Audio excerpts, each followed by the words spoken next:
All right, good afternoon, everyone. Welcome back and welcome to our last workshop of the day, which is ready to advocate a legislative update. In the recent year, the Oregon State Legislature has passed a few historic legislation. So I think that, accountability and progress are important to us. So I think that today we have representative from the department and organization that make those legislation happen, and also the one who are implementing them. So they are here to share with us on the information about their progress and the implementation process.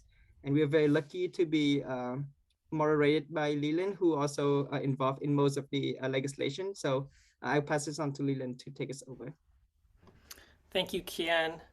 Thanks, everybody. It's great to be here on World Refugee Day and get to talk about some just fantastic policies and programs.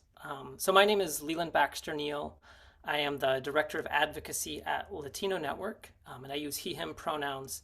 Latino Network is a community-based organization that has served more than 10,000 Latinx community members in the Portland and Tri-County areas. We serve many immigrants and refugees, their family members and community with direct services. And Latino Network has also been a policy involved in policy making at the state level for several years, and has had the opportunity to work on many of the proposals we're going to discuss today, or the projects we're going to discuss today. I want to kick us off by emphasizing, I think, just how important it is, how important state and local policy making is to support immigrant and refugee Oregonians. I think, as many folks are aware, immigration policy, refugee policy, these are policies and laws that are set at the federal level. But I think we can take a look at our federal Congress, the Biden administration's positions on immigration and refugee resettlement, and the shifts at the U.S. Supreme Court, and see that we can't count on our federal agencies, our federal government, to really create the conditions for integration and an inclusive society, right? We have to work with the tools at hand. And I think we're very lucky to have here in Oregon some amazing partners, leaders, community members, and community organizations to support doing this work. And I think the other piece is that immigrant and refugee community members are members of our community here in Oregon, Oregonians, Portlanders, or wherever they live. And it's critical that our local government, our local advocates, advocate for immigrant rights and refugee rights alongside the rights of all other community members.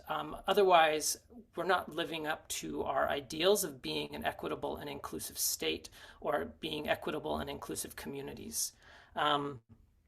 So real quickly, what we're going to talk about today are kind of four main programs that have come out of legislative advocacy. We'll talk about an $18 million investment to support resettling Afghan refugees here in Oregon. We're going to talk about two hotlines, a bias incident hotline and the Sanctuary Promise Hotline, which are operated by the Oregon Department of Justice's Civil Rights Division. We're going to talk about universal legal representation. Then we're also going to talk about the Office of Immigrant and Refugee Advancement, which is kind of a beautiful little piece. It's not a policy in and of itself. It's the creation of an agency, right, at our state government that will help sort of institutionalize what we're talking about here today, right, which is pushing state level policy to really create an inclusive state for all Oregonians. As I mentioned, I think that Oregon is just really well positioned. And having Senator Casey Jama, a refugee himself, serving in Oregon's Senate, just can't, the impact can't be understated. He has had a hand in each and every one of these policies that we're going to be discussing. In addition, we have many other legislators of color and legislators who are immigrants themselves, or come from immigrant families or refugee families, it's just so critical that we have and we elect individuals to our legislature who have that direct experience in immigration and refugee and these issues. It's just, you can't compare it with anything else. White allies or co-conspirators like myself can only do so much, but we don't have that lived experience. And so it's really, really great in Oregon to have growing number of legislators of color and legislators from immigrant and refugee background. So with that, real quickly, we're going to spend about 15 minutes discussing each of these policies and then save about 20 minutes at the end for Q&A. And I will, I think, let folks do their introductions as we move on to each, I think each policy. Maybe that makes the most sense. Actually, why don't we just go ahead and do a round of introductions at the beginning so we know who's with us here today to speak, and then we'll move on to the individual sections. So I'd like to invite the folks from the Department of Human Services, Oregon Department of Human Services. If Annette, are you here? Do you want to introduce yourself? Followed by Anthony. Thank you. Hi, my name is Annette Plummer, and I am with Oregon Department of Human Services, and I'm the Refugee Program Manager. Hello, my name is Anthony Scott. I'm the State Refugee Health Coordinator with the Oregon Department of Human Services. Pronouns are he, him. And sorry, I left off Jeff, if you're here as well. Hi, Leland. Hello, everyone. Jeff Gilbert, Regional Emergency Coordinator for the Office of Resilience and Emergency Management out of ODHS Director's Office. Great, thank you, Jeff. And then our friends at the Oregon Department of Justice, if you would like to introduce yourselves, Faye and then Johanna. Good afternoon, Leland. Good afternoon, everyone. My name is Faye Stetz-Waters. I use she, her pronouns, and I am the Director of Civil Rights and Social Justice at the Oregon.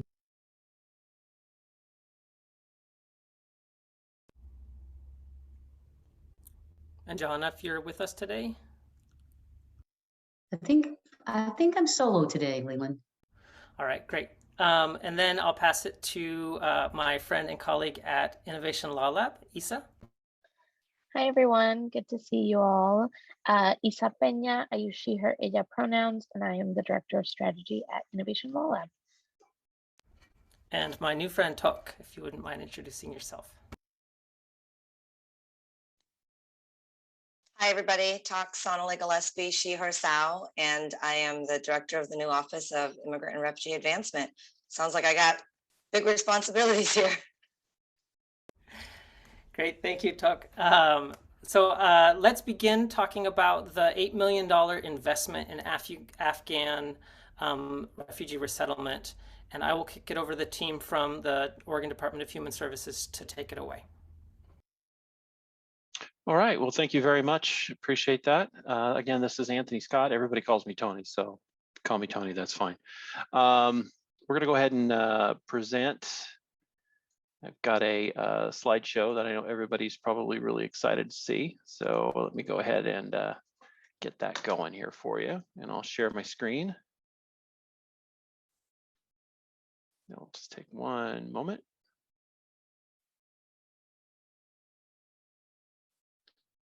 Can everybody see it?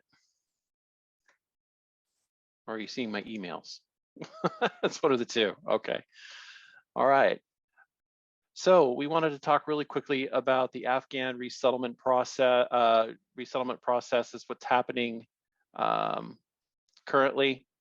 There's right now we have phase 1, 2, and 3. Phase 1 started roughly in August of 2021. There were roughly over 70,000 Afghan individuals who moved off of military bases and resettled throughout the United States. That went through right around February 15th or so of this past February.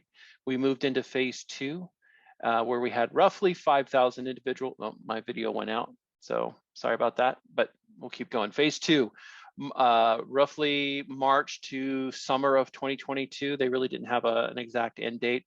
There were about 5,000 Afghans who still needed to be moved out of Afghanistan and into or at least onto military bases. And so we are slowly coming to the end of phase number 2, and we'll be moving into phase 3 here soon. It's an unknown number, but Afghans will start coming through the regular normalized refugee process. There won't be a specialized process for Afghans, at least at this particular point.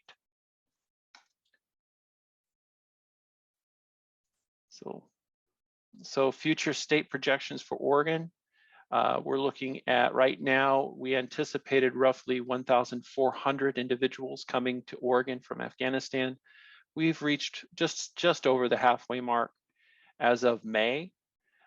Through phase 1, we received approximately 636 individuals. Phase 2, roughly 87, again, that's through May. 615 of those individuals, or 230 families, they have received the sheltering and feeding through the Office of Resiliency and Emergency Management. Again, that is as of the end of May. I'll pick up the ball from here. Tony and I are going to kind of play hot potato back and forth. So the next slide that you have right now in front of you demonstrates the cumulative sheltering that we've been able to provide. So OREM, Office of Resilience and Emergency Management, has not, just to clarify, sheltered all families that have moved in, but about 95% of the families that have come into Oregon have come through the program, so we're proud to say. And this slide demonstrates as of May 31st, 2022. So it's cumulative from the beginning of the program until now, which constitutes about 9 months worth. You can see the predominant counties that we're talking about: Clackamas, Lane, Marion, Multnomah, and Washington counties. Those are the counties that we have found sheltering and we provide feeding in. The number of individuals and the number of families you can see in those respective columns. So draw your attention to a couple key elements here. Obviously, Washington County has been a tremendous bulk.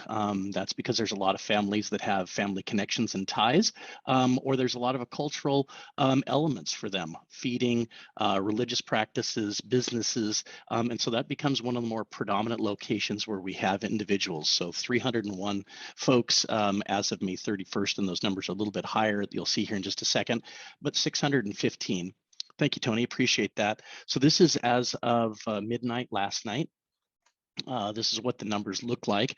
You can see that the totals right now are much lower. They were at a historic low at about 25 individuals when we transitioned from phase 1 to phase 2.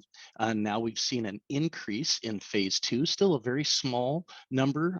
We get about 8 to 10 families that come in over the course of a week's time, potentially.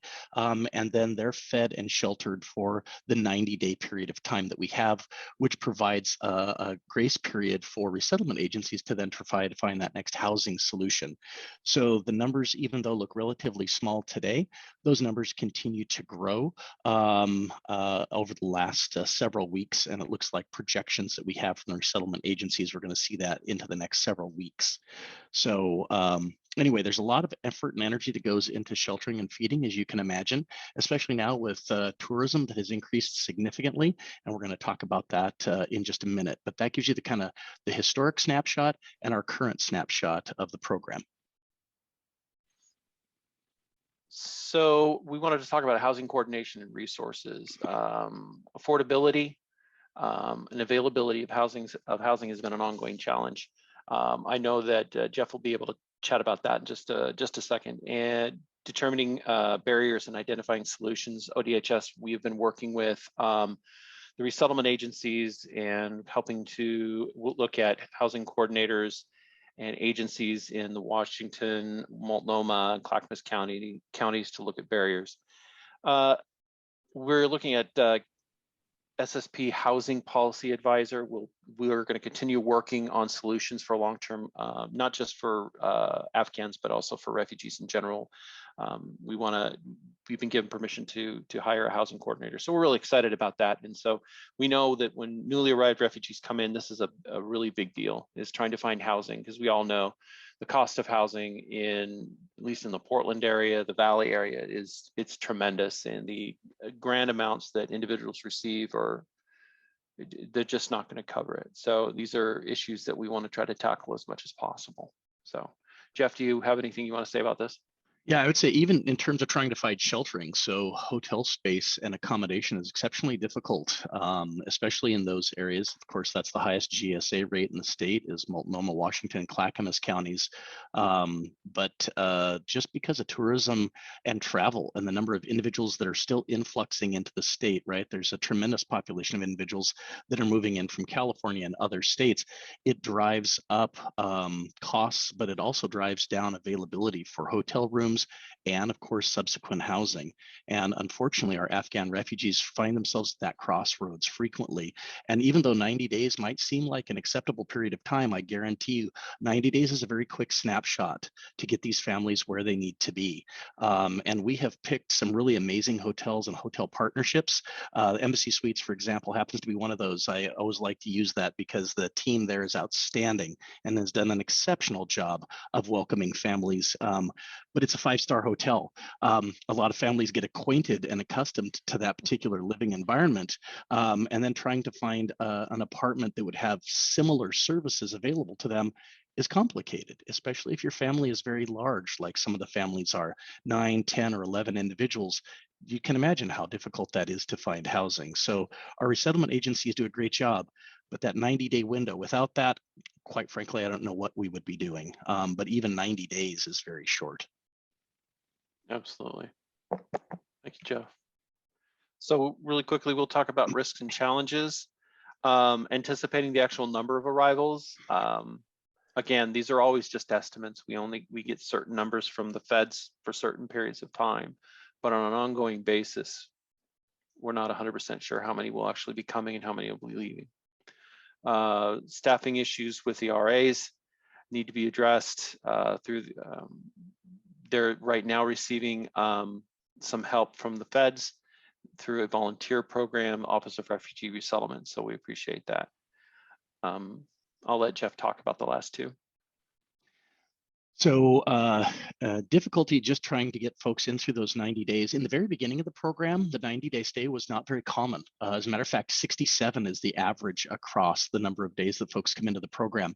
But if you take the anomaly of maybe the first 3 months of the program out of the mathematical mix, you'll find that after that 90 is almost always the average in terms of length of stay. Makes sense.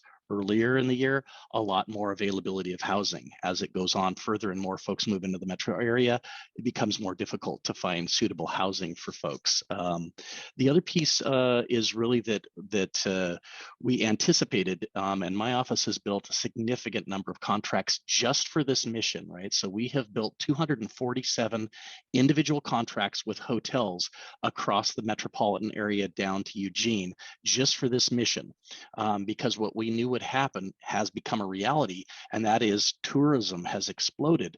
And as we gear up for the World Games in Eugene, that becomes exceptionally complicated. And there's a lot of blackout dates that hotels have that you can't avoid and can't get around. And so the one thing that we don't want to see is disruption of families. Up to this point in time, we've done a really great job recognizing that our program lasts through December 31st of this year. We're hoping to capture as many families as possible in that net so that they can get those services and move on to better suitable housing for them. In tourism? A huge piece in terms of the World Games coming in Eugene, Right. And the state sporting events. I know everybody wants to recognize their ducks or their beavers, but with the pandemic having not only placed the pressure on collegiate sports, but also on sports teams that are affiliated with high schools and others that are club sports, that's been kind of under this dome and people haven't been experiencing it. And now kind of with the sense of pandemic being released, the number of sports competitions that are happening this summer is none like Oregon has ever seen before. So if you find yourself personally traveling, you'll find that trying to find room availability is complicated, but now try to block off a series of 30 or 40 rooms in any given hotel. that becomes almost an impossibility, and irrespective of value, irrespective of cost, right? Because the GSA kind of goes out the door when there's that level of scarcity. So, nonetheless, between our sheltering partners who have done a remarkable job, I can't say well enough for them, to have really pulled out stops, and a few general managers who really have placed our Afghan refugees above all else traveling, and that's been really wonderful to have that relationship. Anyway, I think that's good enough on that slide, Tony. Okay. Let's go ahead and talk about the general funds that were set aside for the Afghan evacuation. The legislature just over $18 million, just over 12 was going to go to the ODHS refugee program, and roughly just over 5 million to OREM. I think today it looks like OREM has spent about $4.2 million. Looks like they have $1.1 million left. And we've broken it out into 2021 and 2022. Again, this is through May, so we're still incurring costs associated with housing and sheltering of Afghan individuals. And it's only Afghan individuals. We haven't even been able or have any funding for the Ukrainians who will be coming and are currently coming. So that is a completely different population. And those dollars, they do go by pretty quickly. As Tony indicated in the first slide, trying to guesstimate the number of individuals we'd actually end up sheltering and feeding to give to Senator Jama and his team so that we could have a cognizant budget, right? One that would be responsible and demonstrate good stewardship was difficult in the beginning, right? Even though we had broached 1,400 individuals at the beginning, knowing that not all of those individuals would come through our program, it was very difficult to try to start off with. And if you don't have that number, the rest of the numbers then are a bit off as we move forward. But the state has been a very good steward. We've been able to really do an excellent job at coordinating our resources. But as you can see, even those resources will be taxed pretty significantly based on the duration of stay of our families through the whole program. So we're really trying to stretch those budgets thin to get us through December 31st of this calendar year. Fingers crossed. Thank you, Jeff. So funding for refugee program through ODHS, we see that just under $12 million for case management rental assistance. This is ongoing. Once they're out of hotels, this is for individuals to maintain or move into an apartment or some housing situation. Also legal services. Those services have been contracted and are currently running. We have a little over $800,000 that we have in the process of finishing up our contracts with local organizations to provide certain services. And we are in the process of hiring a housing coordinator for refugees and another analyst position. So that's roughly $12 million. And that brings us to our last slide, where we want to talk about the OREM state funds that's continuing to go, and they have vendor contracts. ODHS program is moving forward. We've also received, the Office of Refugee Resettlement has issued funding for our department, and we are currently in the process of looking at an application process for CBOs to provide services to Afghans. And so we're hoping to start using the federal funds now that the state funds have been obligated. So we're looking forward to that. So that's where we stand. Great. Thank you so much, Jeff. Thank you, Anthony. Yeah, just to clarify, this was an $18 million investment. It was made through the legislature's emergency board, and the process to get this was led by Representative Khanfam and Senator Jama. We are now going to pivot to our folk Faye at the Oregon Department of Justice to talk about two really critical hotlines, the Bias Incident Hotline and the Sanctuary Promise Hotline. So Faye, I'll pass it to you. Thank you so much, Leland. I'm going to share my screen here. I have a presentation to share with folks. As we think about, this is incredible work that's going on. I think about the excitement and passion that people have, in welcoming, our refugee and immigrant communities in Oregon. It demonstrates really the best of our human family. And I know that we are committed. At the same time, I know that we have a lot of folks out there who don't share that compassion and aren't welcoming folks fleeing persecution and violence. Instead, they target communities with hate and bias. So I'm going to talk about two Oregon first. First, our bias, crime, and incident hotline, and then our sanctuary promise hotline, and a little bit about our civil rights work at the Department of Justice. But first, I want to thank Senator Jama and the rest of our BIPOC caucus for elevating this work, for supporting this work, for giving us the resources that we need to be able to do this work well. Can everyone see my screen? Leland, can you give me a thumbs up? Thank you. All right. So I'm Faye Waters again. I use she, her pronouns, and can get my slide to work here. Advance. It used to work. Oh, there we go. I work at the Department of Justice. I'm in the Office of the Attorney General, and I serve as the Director of Civil Rights and Social Justice. I want to talk a little bit about some of our leaders here who sponsored Senate Bill 577, which is also known as our bias crime and bias incident law. Folks also might know it as a hate crimes law. A little bit of background about how we got here. Oregon was the first in the country to have a hate crimes law. And in 1981, it became law here, first in the nation, and we needed it. And the law had few meaningful changes since it was passed in 1981 until 2019 came. Then we had an update to the law, lots of updates to provide really meaningful access to folks and to improve our response to victims who were targeted with hate and bias. Under the old hate crime law, hate crime was interpreted as a crime of intimidation, opportunity, and the law had been aimed at combating the violence committed by skinhead gangs who were going around beating people, killing people. And beginning in 2016, leading up to the presidential election, Oregon had a significant increase in hate crimes, including the murder of Larnell Bruce Jr. in August of that year. A few months later, there was the deadly hate-motivated attacks on the MAX trains in 2017. Our Attorney General went on a listening tour, and she heard directly from the people who had experienced hate and bias. Those witnesses reported that they had contacted the police regarding many of the instances of bias, but the police told them what had happened to them wasn't a crime, and there was nothing that they could do. Police told them there was free speech, there was nothing that they could do. People continued to feel afraid for their safety. People felt frustrated with the government's response to the harassment and threats that were occurring daily. The Attorney General created a task force to review and make recommendations for ways to strengthen that law and improve government's response to victims of bias crimes and bias incidents. And Senate Bill 577 is the result of those efforts. And thank those names that you see there on the screen because they led the way. So thank you. Some key features of this law. The law created a new legal term called the bias incident. I'll talk a little bit about the difference between a bias incident and bias crime, but it created a bias incident.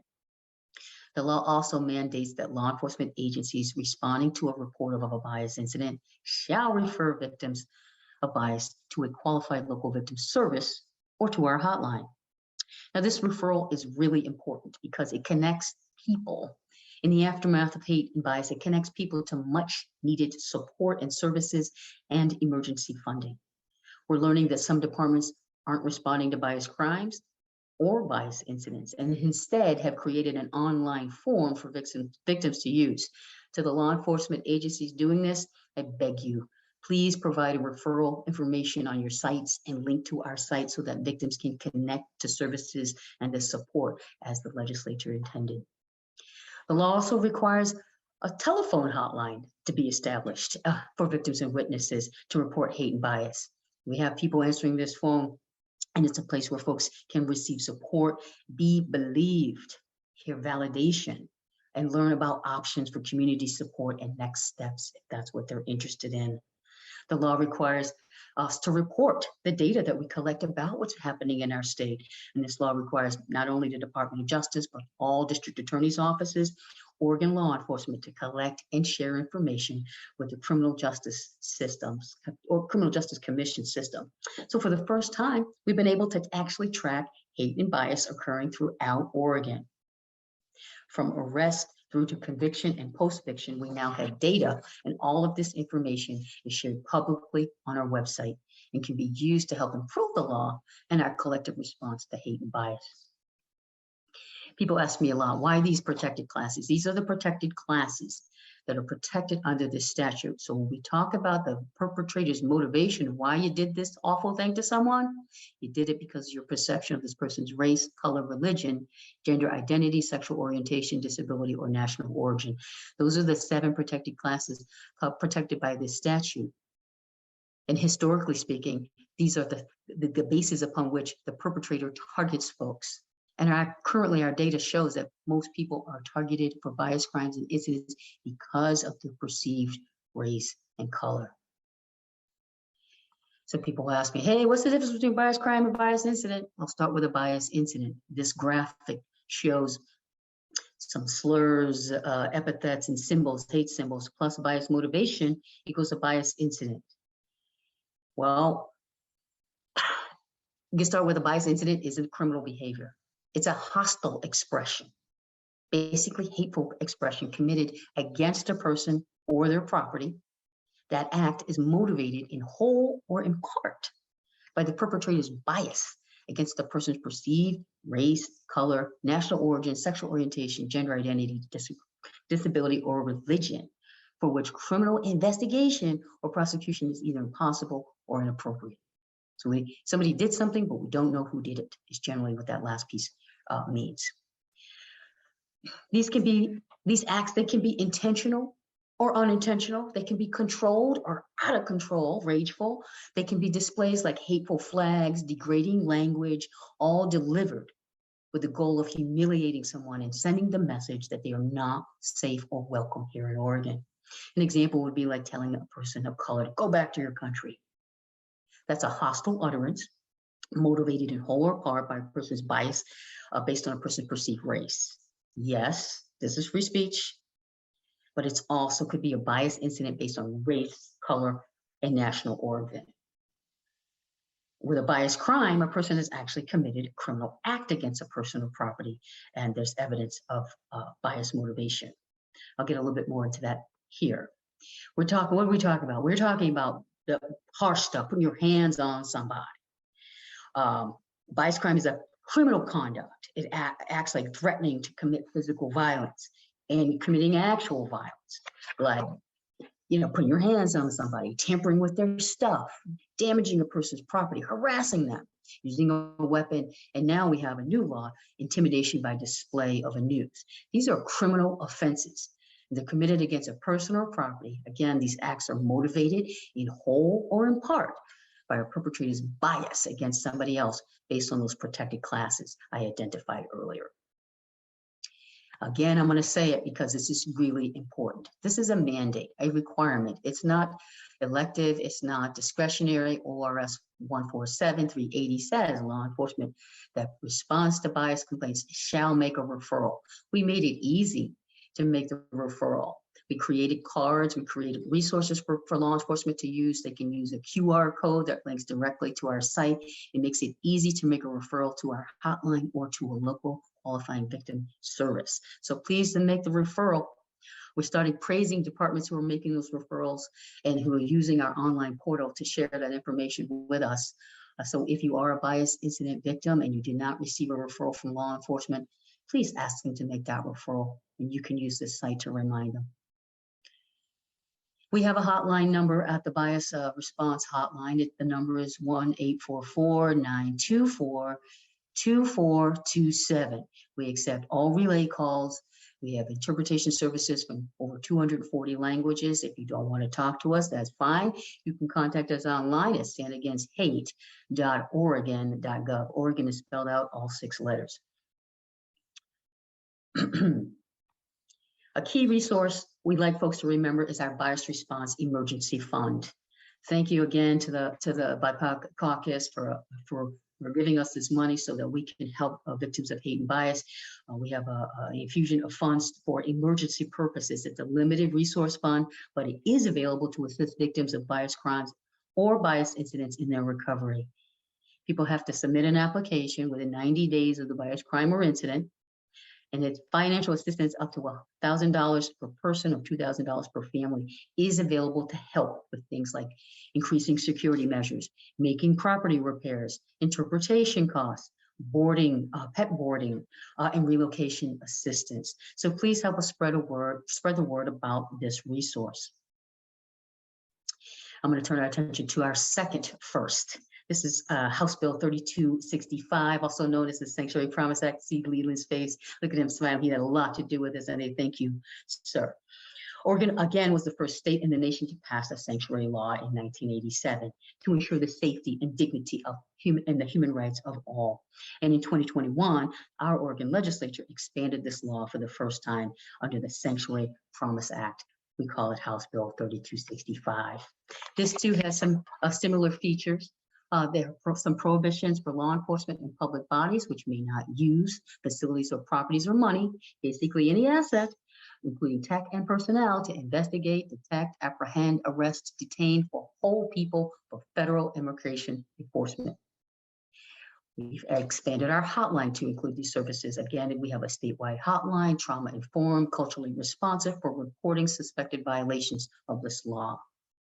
Unlike the bias hotline, this hotline, DOJ can now support and investigate violations and report these alleged violations to the Criminal Justice Commission. Again, we have reporting requirements for the DOJ, law enforcement, our public bodies must report violations, suspected violations of federal immigration authorities attempting to contact authorities to inquire about a person's national origin, immigration status, or country of birth. We report those to the CJC, our Criminal Justice Commission, and keep track of what's going on. And report those things out so we can make adjustments if we need to. Recourse here, we have a civil legal remedy. Any person may bring civil action against a law enforcement agency or public body that violates this law. So what kind of things violate the law? Okay. Investigations or interrogation by local police for immigration enforcement purposes. It's a violation. Most inquiries like storing or sharing information about national origin, immigration, citizenship status by police or state and local government, violation. Civil arrest without a judicial warrant or order from a court facility. A lot of warrants have been issued. They're not judicial warrants. They're not judicial orders. They're not from courts, facilities in this state, authorizing people to do arrests. That's a violation. You have to have the right kind of documentation to do this. Arrest by federal immigration of a person on their way to or from court or while at court without a judicial warrant. Again, people need to be able to go to court for their legal remedies, to participate in that process without fear of arrest. And if their arrests are made, then they should have the right warrant. Other violations include police collaboration with federal authorities on immigration enforcement purposes. Denial of services, benefits or privileges to a person in jail or on probation or parole based on immigration status. You cannot treat somebody differently in those circumstances because of their immigration status. Police establishing coordinated traffic stops or traffic perimeters to enforce federal immigration laws. This is a violation. State or local government or police failing to document or report requests from federal immigration agencies relating to immigration enforcement. You have to document if there's intent to try to access or gain this information or someone's inquired about it. And the law requires that you document. Again, we have a hotline here. We have a number, 1-844-924-STAY. That number is 844-924-7289. Or you can call 1-844-6-AMPARO, and that number is 1-844-626-7276. Again, we accept all relay calls, interpretation in 240 languages. Or if you don't want to talk to us at all, that's fine. You can contact us online at sanctuarypromise.oregon.gov. We hope, and these are hotline numbers, again, the same numbers I've recited with our hours. The hotlines are answered Monday through Friday, 9 to 5, and you can leave a message if no one's available to take your call. You know, we're asking folks to follow us on social media. That's a new step out for us at Oregon DOJ. We are on Twitter. Whew. It's our handle is at capital R, capital O, capital R, civil rights. Civil rights is in lowercase. And then Instagram, all lowercase, at Oregon Civil Rights, or civil rights. We'd love it for you to sign up for our newsletter. We have a lot of positive things. I know I've talked about a lot of awful things today, but we have to have balance, right? So we have a newsletter. It's called You Belong, period. And we have great things in there, positive things that are happening all around the state that we'd love to share with you. You can sign up with us to receive that via email at standagainst-hate.oregon.gov. I know it's going to take all of us standing bravely together for us to combat the scourge of hate and bias, but I know that we can do it because, as someone said earlier, we are all one family. Thank you so much for your time. I'll be around for questions. Thank you, Faye, and much appreciation to you and your team for all of the work that you do to operate these hotlines and the work that you put in and your team put into standing them up and building them out. We will turn now to Isa to talk to us about universal representation. Thanks so much, Leland. I also will be sharing my screen and sharing a presentation. Folks, please let me know if you can see a PowerPoint. Oh, sorry. Everybody can see the PowerPoint and not my email. Great. As Leland mentioned, my name is Isa Peña. I usually hear ella pronouns. And I'm here to talk to all of you about universal representation, which was a campaign, a huge campaign and a huge win that we just actually passed this last legislative session in the short session of 2022. And really, this campaign was built on several principles, 6 that are listed here. And really what we wanted to do was we wanted to ensure that we could create a system where these principles were at the core and at the center of providing immigration legal services to anyone who needed them. So these principles were that the impacted community was at the center. We wanted that the person who the government sought to deport, or the person who was suffering a civic exclusion based on their immigration status, that they were actually at the center of the design, they were at the center of the implementation, and they were at the center of this entire system. We wanted a system that was universal. We wanted, we talked a lot about everyone means everyone. Our goal was really to serve every person who was income and program eligible with immigration legal services. We also wanted to create a system that was integrated. We know that the federal government does a whole lot to sector out and divide immigration legal services, and we wanted to make sure that in Oregon we created one system that was integrated so that anyone who was seeing the possibility of being unfairly deported or suffering a civic exclusion, that they could just go to one system and not have to bounce around from system to system, from organization to organization, but that they could just access, they could go to all of us to reach that same system. We also wanted to create a program that was prioritized. We wanted detained folks and folks who were at risk of being deported to go to the front of the line so that we collectively could thrive. And we wanted a system that was accountable. We wanted a system that was accountable both to the community that it served and to the general public who has entrusted us with these funds to make sure that we can support our impacted community. And lastly, we wanted our system to be resilient. We wanted it to be dynamic and be able to adapt to the shocks and actively mitigate against capacity constraints. We know that at the federal level, immigration policy is like a roller coaster. So we wanted to be able to create a system that could withhold and withstand any of those shocks and changes in immigration policy. So of that, Senate Bill 1543 was born, universal representation. And really what Senate Bill 1543 does is we are building off of a multi-year pilot called Equity Corps of Oregon. And it establishes a permanent community-driven program to provide immigration legal services to those who are in need. So the system has community embedded navigators who would help guide Oregonians who are at risk of deportation into the program. And these navigators and Oregonians who are at risk would be supported by a statewide call center and a centralized clearinghouse. Senate Bill 1543 also includes millions of dollars in additional funding to existing legal service providers, which is coordinated by the Oregon State Bar to really bolster their capacity and increase their capacity to be able to serve our immigrant community.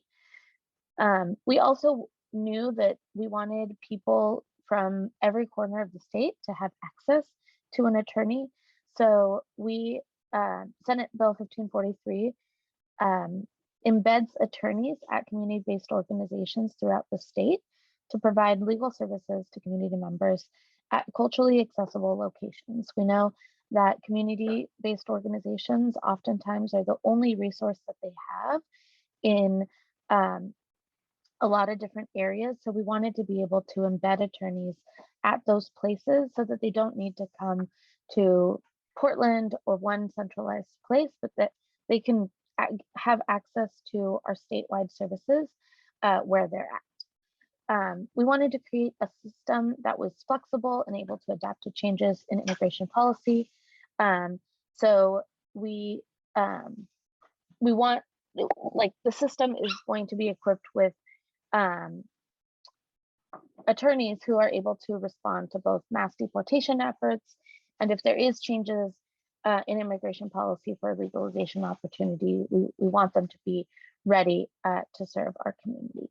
Senate Bill 1543 also has a client service fund, which would ensure that related costs like filing fees, interpretation, transportation, whatever barriers exist would not be a barrier to accessing legal representation.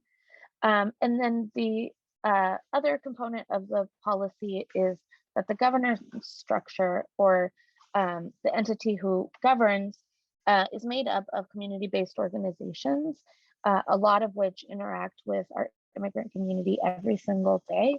That those community-based organizations would guide the program and ensure that the community continues to be at the center and that they are driving, designing, and implementing the work. And that entity is the Oregon Worker Relief. So Senate Bill 1543, in a nutshell, the design is that we envision an applicant to be able to enroll through the statewide call center or any of our organizations, be able to be screened and prioritized based on their case or their immigration needs, given the supports they need while they wait to be referred, whether that's housing support, whether that's health care support, any type of support that they need, that they be provided that then they be referred to an immigration legal service provider, and then that they be served and given access to the legal services that they need. So where are we at now? As I mentioned earlier, we were able to pass this at the end of the last legislative session, so just a few months ago. And right now we have successfully facilitated 2 design sessions who were really focused on understanding the current ECHO and OWR systems and geared towards identifying any friction points in the current systems, as well as any friction points that we foresee in an expanded system, And they were also geared towards scaling. The current Equity Core system is a defensive immigration only system that is $2 million, and we are aiming to scale to a $15 million both defensive and affirmative program. So these two design sessions were really focused on finding what those friction points are going to be. And then we're also currently planning 2 additional sessions, one which we call Learn, which is how we, as community-based organizations, as individuals, as agencies, as legal service providers, see an individual learning about our system and our program, and identifying those access points to make sure that we have enough access points, that our access points are meeting people where they're at, and that we close the gaps on any access points.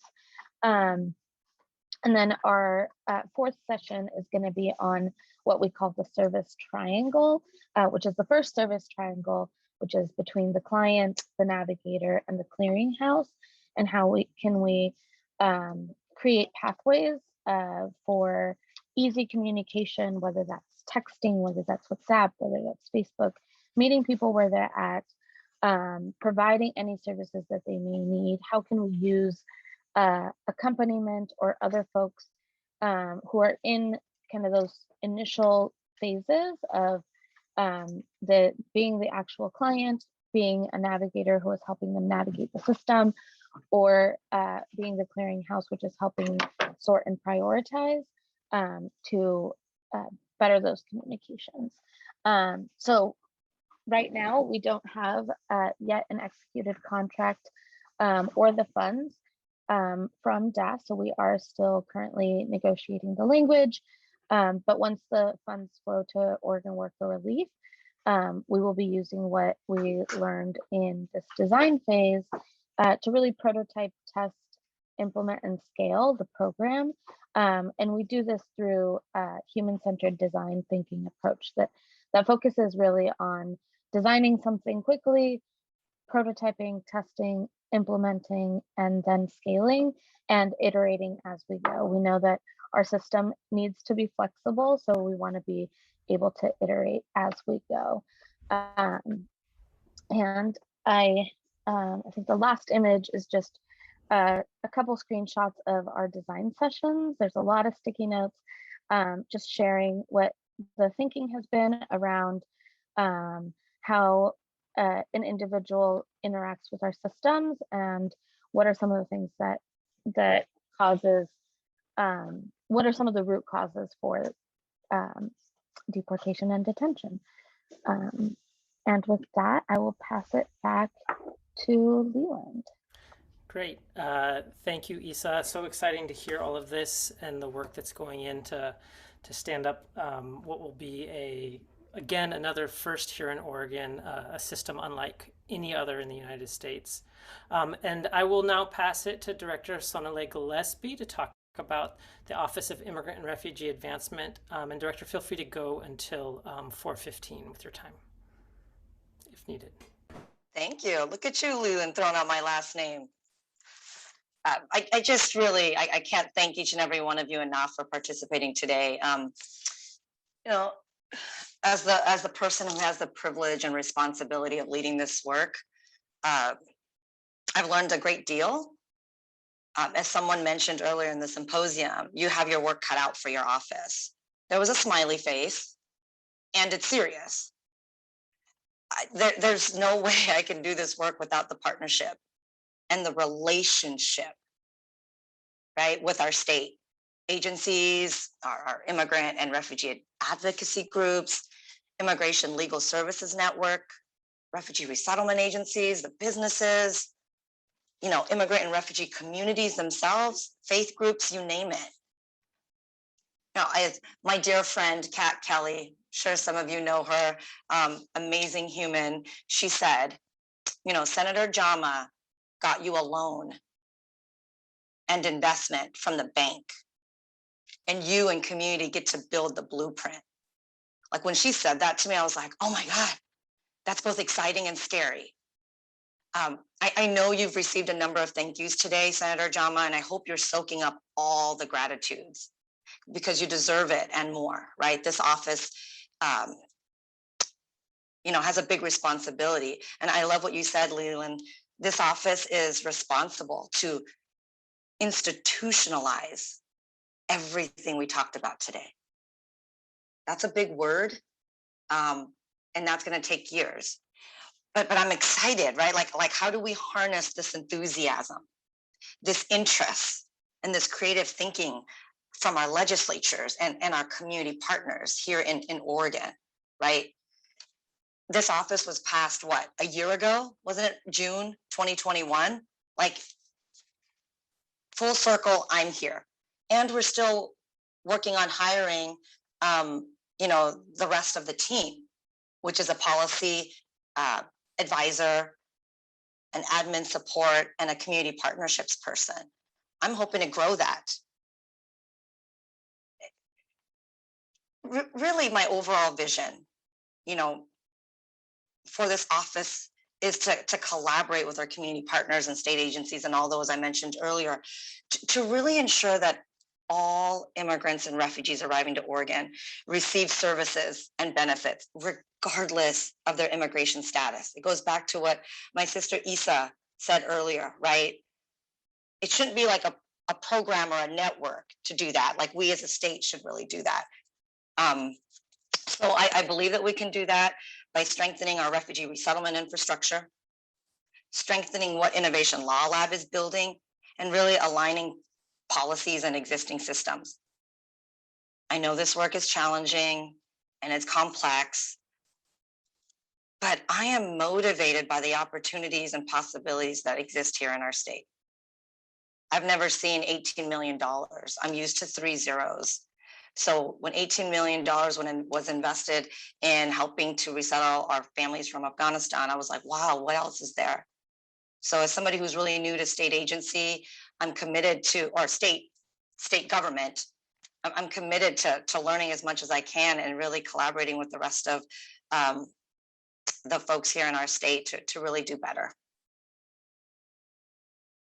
Thank you so much. Thanks again, Senator Jama, Kian, for organizing this, and for everybody on this call. You all hung out with us like since what, 9:30? Go Oregon. Thank you, Tok. Much love for the hyphenated last names. I know it's could be a mouthful, so we got to have respect for the full last name. So thanks, everybody. We'll take questions now. Folks, you can stick around till in the raise hand function or drop a question in the chat.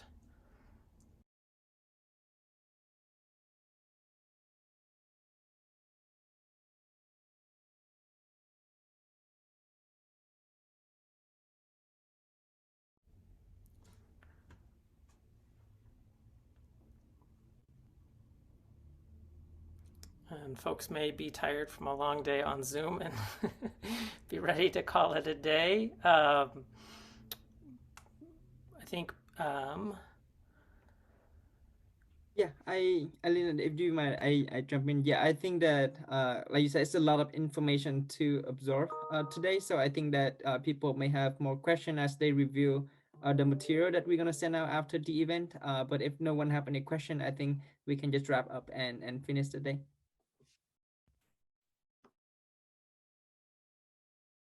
So yeah, so I just don't know if anyone on the panel that want to give any last comment before we close our session today.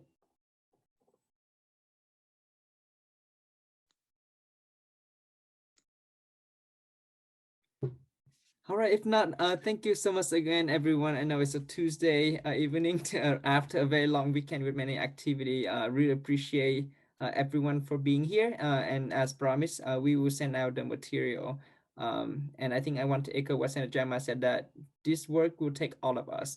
Of course, Talk will also, Director, we will need all of our partnership and expertise and work together to make the vision happen. So Looking forward to continue this conversation and do more work as we lead up to the 2023 session and beyond. Thank you so much again, everyone, and just have a good day.